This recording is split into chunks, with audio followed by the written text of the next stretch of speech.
Hello student, कैसे हैं आप सभी। स्टूडेंट, आज जो हमारा टॉपिक है उत्तराखंड की जीके का, वो है उत्तराखंड राज्य के लोकगीत। ये टॉपिक भी बहुत इम्पोर्टेंट है और नंबर ऑफ क्वेश्चन उत्तराखंड के लोकगीत, लोक नृत्य, वाद्य यंत्र, संस्कृति से रिलेटेड बहुत क्वेश्चन आते हैं। और मात्र प्री एग्जाम में नहीं, मेंस में भी ये सब आपको मिल जाएंगे क्वेश्चन। तो बहुत ध्यान से पढ़िएगा उत्तराखंड राज्य के लोकगीत। स्टूडेंट, जो हमारे उत्तराखंड के प्रमुख लोकगीत हैं, लोकगीत इस राज्य की पहचान है। पहला है इसमें, यहाँ आप देख सकते हैं, छोपती। छोपती जो होता है, स्त्री पुरुष गोलाकार आकृति में प्रश्न उत्तर के रूप में वो अपने प्रेम संबंधी गीत गाते हैं। वे प्रश्न पूछते हैं और महिलाएं गा गा कर उनका उत्तर देती हैं। ये खास तौर पर खाई जौनसार क्षेत्र में ये लोकगीत प्रचलित है। इसी तरीके से नेक्स्ट है बसंती। बसंती जैसे इसके नाम से ही स्पष्ट है, बसंत ऋतु के आगमन पर ये गीत गाए जाते हैं। इन लोकगीत जो होते हैं, यह प्रकृति पर आधारित होती है। इन लोकगीतों का प्रमुख विषय वृक्ष, फल, फूल व वन्य जीवों की शोभा होती है। नेक्स्ट है इसमें बाजूबंद।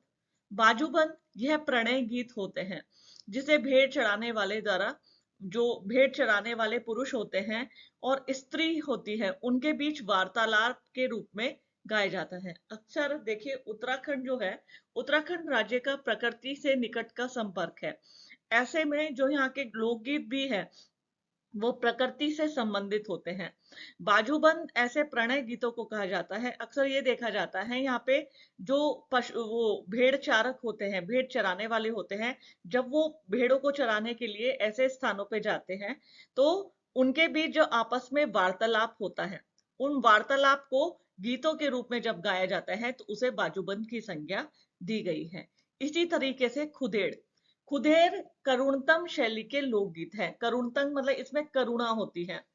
जैसे स्त्री जब अपने पुरुष से, पति से अलग होती है, तो वह अपनी पीड़ा को, अपनी वेदना को, अपने दुख को गाने के माध्यम से पीड़ा को वर्णित करती है, तो उसको खुदेड़ बोला जाता है।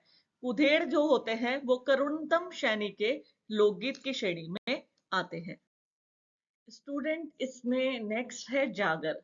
जागर जो है उत्तराखंड राज्य में बहुत ज्यादा प्रसिद्ध है।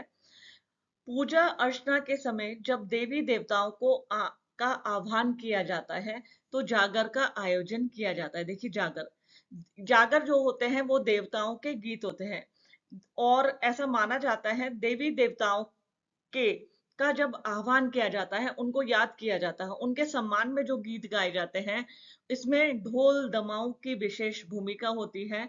तो ऐसे गीतों को क्या कहते हैं? जागर। मांगल। मांगल जैसे आपको पता है, मांगल गीत गढ़वाल क्षेत्र में बहुत अधिक प्रचलित है। जैसे जितने भी शुभ कार्य होता है, जैसे किसी लड़की की शादी होती है, हल्दी के गीत या शुभ अवसर पर गाए जाने वाले गीतों में मांगल गीत आते हैं। सभी शुभ कार्यों में, यहाँ मैंने दिया हुआ है, सभी शुभ कार्यों में जैसे विवाह आदि में स्त्रियां देवताओं से शुभकामना हेतु प्रार्थना करते हुए गाती हैं। ऐसे गीतों को मांगल गीत की संज्ञा दी गई है। नेक्स्ट है इसमें झुमैलो। झुमैलो लोकगीत जो होते हैं, प्रेम और वेदना वाले माने जाते हैं। इसमें ऐसा माना जाता है, नारी अपने हृदय की वेदना का चित्रण करती है। ऐसे गीतों में नारी की सौंदर्य, साथ ही नारी की वेदना और हृदय में उसकी जो प्रेम रहता है, उसको वो गीतों के माध्यम से व्यक्त करती है। उसको झुमैलो बोलते हैं। नेक्स्ट है चौफुला। चौफुला यह लोकगीत प्रेम गीत है। और प्रेम गीत होने की वजह से कहीं ना कहीं जो प्रणय संबंध होते हैं, प्रेम संबंध होते हैं, उसकी भावना को इन गीतों के माध्यम से व्यक्त किया जाता है। इस लोकगीतों को रास में स्त्रियां पुरुषों द्वारा गोल दायरे में घूमकर तालियां बजाते हुए गाते हैं, उसको बोलते हैं चौफुला। चौफुला उत्तराखंड राज्य में बहुत ही प्रसिद्ध लोकगीत है। नेक्स्ट है इसमें चूरा। देखिए, चूरा को मैं बताने से पहले बताऊंगी, जब भेड़ चराने वाले पशुपालक जो होते हैं वो भेड़ चराने जाते हैं तो वो अपने साथ अपनी संतानों को सिखाने के लिए ले जाते हैं।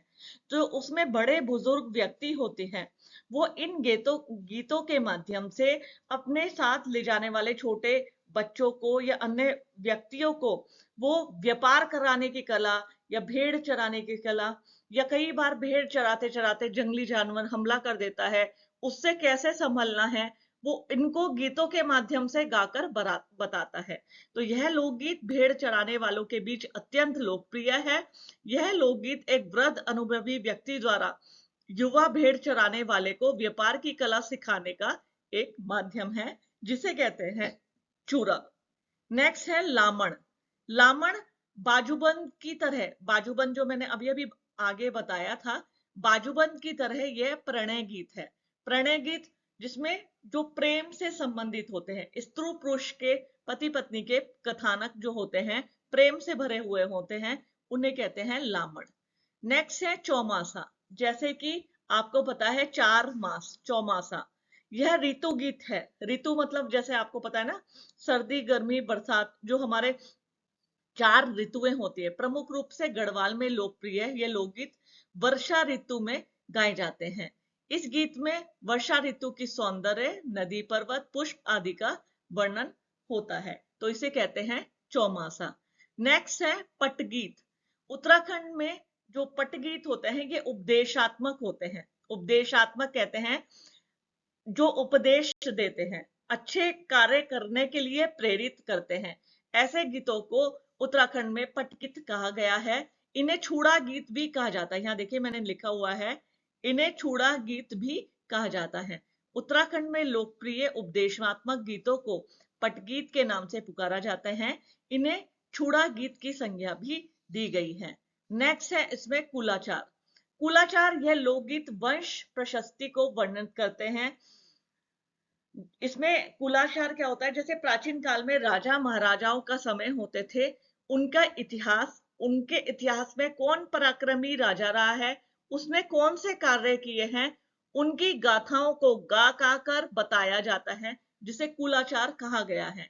यह लोकगीत वंश प्रशस्ति को वर्णित करता है, जिसका प्रमुख विषय में देखिए यहां मैंने लिखा हुआ है, विषय प्राचीन समय का इतिहास, पराक्रमी वीरों की वंश गाथा एवं वंश उत्पत्ति कैसे हुई है, उनको गा गा कर, गाने के माध्यम से संदेश दिया जाता है। पांडवार्थ, जैसे एक पांडवार्थ होती है, पांडवार्थ मतलब पांडवों के बीच वार्ता, बात। तो इन सब पांडवार्थ अभी मैं आगे आने वाली उसमें लेक्चर में आपको उत्तराखंड के लोक नृत्य भी बताऊंगी।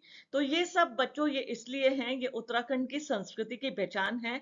पांडवार्थ जैसे मैंने बताया है, जो हमारे सिंपल जो हमारे गीत होते हैं वो सभी जगह फेमस है, लेकिन उत्तराखंड के जो लोकगीत हैं, चाहे उसमें बाजूबंद है, छोपती, झुमैलो, लामण, चौमासा, पटगीत, कुलाचार, ये सब उत्तराखंड राज्य की पहचान है। इनको आप बहुत अच्छे से कर लीजिएगा।